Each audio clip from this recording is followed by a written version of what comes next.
Assalamualaikum guys, hayan tinimplahan ko ang aking anak ng First Beta Plus Coco Wow. Salamat nga pala sa nagbigay nito bilang loyalty gift ng Team Tycoon Gladiators. Shoutout nga pala kina sis upline ko na si Nolhida Oja at sa bayaw ko na si Julkafli Oja. Sila ang mag-asawang very supportive sa team. Thank you mga uplines. Power.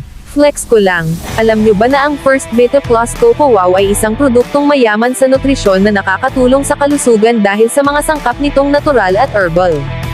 Narito ang ilang benepisyo nito. 1. Pagpapalakas ng immune system.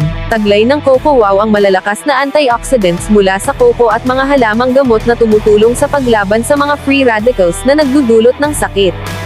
2. Source ng enerhiya. Ang Coco Wow ay naglalaman ng natural na carbohydrates at protina na nagbibigay ng pangmatagalang enerhiya, perpekto para sa mga bata at matatanda. 3.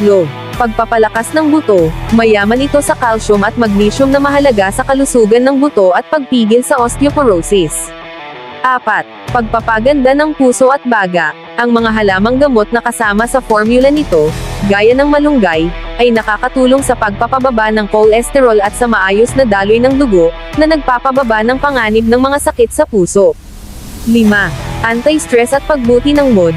Ang coco ay may mga natural na compound na nagbibigay ng serotonin boost, na nakakatulong sa pagpapaganda ng mood at pagpapababa ng stress. 6. Suporta sa digestive health. Ang mga sangkap ng produktong ito ay may mga fiber at enzymes na tumutulong sa maayos na pagtunaw ng pagkain at pinipigilan ang constipation. Sa kabuuan, ang First Beta Plus Coco Wow ay isang masustansya at masarap na paraan upang makuha ang mga benepisyong pangkalusugan ng coco at herbal ingredients. Power.